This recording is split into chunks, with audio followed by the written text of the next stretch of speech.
అందరికీ నమస్కారం. నేను మీ సుజాత రవీంద్రనాథ్. ఇన్స్టెంట్ గులాబ్ జామున్ మిక్స్ తో గులాబ్ జామున్ చేసిన ఒక్కొక్కసారి కొంతమందికి పెర్ఫెక్ట్ గా కుదురుతుంది, ఒక్కొక్కసారి సరిగ్గా కుదరవు.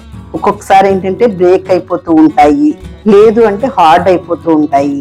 అలా కాకుండా ఎవరు చేసినా ఎప్పుడు చేసినా పెర్ఫెక్ట్ గా కుదిరేటట్లు నేను ఒక చిన్న ట్రిక్ తో ఈరోజు గులాబ్ జామున్ చేసి చూపించబోతున్నాను. మీరు కూడా స్వీట్ షాప్ లో చేసినట్టు స్మూత్ గా ఉండే గులాబ్ జామున్ చేయాలనుకుంటున్నారా? అయితే ఈ వీడియోని ఎక్కడ స్కిప్ చేయకుండా చూడండి. ఇలాంటి టేస్టీ సింపుల్ రెసిపీస్ చూడడం కోసమని నా ఛానల్ అయితే సబ్స్క్రైబ్ చేసుకోండి. ఇన్స్టెంట్ గులాబ్ జామున్ మిక్స్ లోని ఒక సీక్రెట్ ఇంగ్రీడియంట్ యాడ్ చేస్తే ఎప్పుడు చేసినా ఎవరు చేసినా సరే గులాబ్ జామున్లు అయితే పెర్ఫెక్ట్ గా వస్తాయండి. నేనైతే రెగ్యులర్ గా instant NTR gulab jamun mix use చేస్తానండి. ఈ గులాబ్ జామ్ మిక్స్ పౌడర్ ని ఒక బౌల్లోకి తీసుకోండి. ఇందులో ఒక సీక్రెట్ ఇంగ్రీడియంట్ యాడ్ చేస్తానని చెప్పాను కదా, అది మిల్క్ పౌడర్ అండి. ఈ మిల్క్ పౌడర్ చిన్న ప్యాకెట్ 10 రూపీస్ ఉంటుందండి. అందులో 15 గ్రామ్స్ మిల్క్ పౌడర్ ఉంటుంది. ఈ 175 grams gulab jam mix powder కి ఇది కరెక్ట్ గా సరిపోతుంది. ఈ గులాబ్ జామ్ మిక్స్ పౌడర్ లో ఈ మిల్క్ పౌడర్ ని కూడా యాడ్ చేసుకోండి. గులాబ్ జామున్ చేయడం కోసం నేను వాడుతున్న ఈ చిన్న ట్రిక్ మీకు ఇదివరకే తెలుసా? తెలిస్తే కామెంట్ సెక్షన్ లో పెడతారా? ఈ 2 పౌడర్లు లంప్స్ లేకుండా ఇలా కలుపుతూ మిక్స్ చేయండి. ఇప్పుడు 1/2 కప్ వాటర్ ని తీసుకొని కొంచెం కొంచెంగా యాడ్ చేయండి.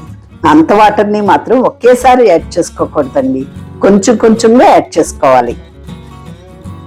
చపాతీ పిండిలాగా సాఫ్ట్ గా స్మూత్ కన్సిస్టెన్సీలో కలుపుకోండి. కలుపుకునేటప్పుడు చేతులతో ఇలా మర్దన చేస్తూ స్మూత్ గా క్రాక్ లేకుండా సాఫ్ట్ డఫ్ లాగా రెడీ చేసుకోండి. నార్మల్ గా గులాబ్ జామున్ మిక్స్ పౌడర్ లో ఎక్కువ గట్టిగా కలపకూడదు వాటర్ వేసి అని చెప్తూ ఉంటారు కదా, కానీ నేను చెప్పే ఈ ప్రాసెస్ లో అయితే బాగా మెదుపుతూ కలుపుకోవాలండి. ఇలా కలుపుకున్న మిశ్రమాన్ని మూత పెట్టుకొని ఒక 5 నిమిషాలు రెస్ట్ ఇవ్వండి. ఈలోగా గులాబ్ జామున్ పాకాన్ని రెడీ చేసుకుందాం. ఇప్పుడు షుగర్ సిరప్ కోసం అని 900 గ్రామ్స్ షుగర్ తీసుకోండి. ఈ కప్పు 250 గ్రామ్స్ పడుతుందండి. ఇలా 3 టైమ్స్ వేసిన తర్వాత కొంచెం అంటే 900 గ్రామ్స్ షుగర్ ని వేస్తున్నాను నేను. మనం ఎంతైతే షుగర్ ని వేసామో అంత క్వాంటిటీలో వాటర్ ని కూడా యాడ్ చేసుకోండి. అంటే 1:1 రేషియో. స్టవ్ మీద పెట్టిన తర్వాత షుగర్ అంతా బాగా కలిసినట్టు చక్కగా కలుపుకోండి. అలా కలుపుకోకపోతే షుగర్ బాటమ్ కంటుకుపోతుందండి. దీనికి ఎలాంటి పాకం రావాల్సిన అవసరం లేదు. ఇలా 3-4 నిమిషాలు ఇలా మరిగిన తర్వాత స్టవ్ ఆఫ్ చేసేయండి. ఈ పాకం చూసారా, మనం టచ్ చేస్తే జిగురులాగా కూడా అంటుకోకూడదు, జస్ట్ వాటర్ లాగే ఉండాలి. ఈ షుగర్ సిరప్ లో కొంతమంది ఇలాచీ పౌడర్ వేస్తారు, నేనైతే ఎప్పుడు వేయనండి, ఎందుకంటే ఫ్లేవర్ మిస్ అయిపోతుందని. అయితే మీరు కావాలంటే ఇలాచీ పౌడర్ ని కూడా యాడ్ చేసుకోవచ్చు. ఇప్పుడు ఈ పాకాన్ని ఒక పక్కన పెట్టుకోండి. మనం కలిపి పెట్టుకున్న గులాబ్ జామ్ మిక్స్ ని తీసి మళ్ళీ ఇలా బాగా కలుపుకోండి. చేతులకు లైట్ గా చిన్న నెయ్యి అప్లై చేసి చిన్న చిన్న బాల్స్ లాగా తయారు చేసుకోండి. గులాబ్ జామ్ బాల్స్ చిన్న చిన్నవి చేసుకుంటే ఆయిల్లో ఫ్రై చేసుకొని మనం షుగర్ సిరప్ లో వేస్తాం కదా, అప్పుడు ఇంకా బాగా ఉబ్బుతాయండి. ఇలా బాల్స్ చేసినప్పుడు కూడా కొంచెం చేతితో నలుపుకుంటూ క్రాక్స్ లేకుండా చేసుకోండి.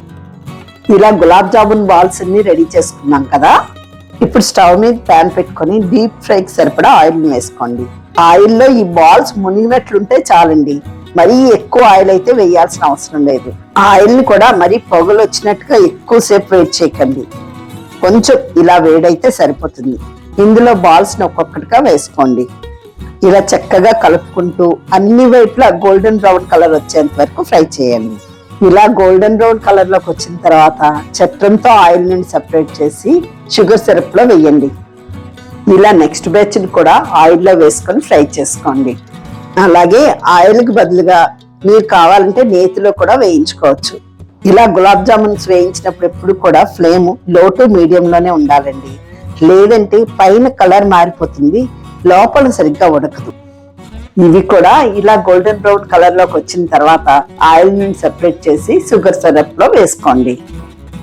ఇలా అన్ని వేసుకున్న తర్వాత 5 మినిట్స్ రెస్ట్ ఇవ్వండి. అప్పుడే ఈ గులాబ్ జాములు షుగర్ సిరప్ ని అబ్జర్వ్ చేస్తాయి. సాఫ్ట్ గా జ్యూసీగా నోట్లో పెట్టుకుంటే వెన్నెలా కరిగిపోయే గులాబ్ జాములు రెడీ అయిపోయాయండి.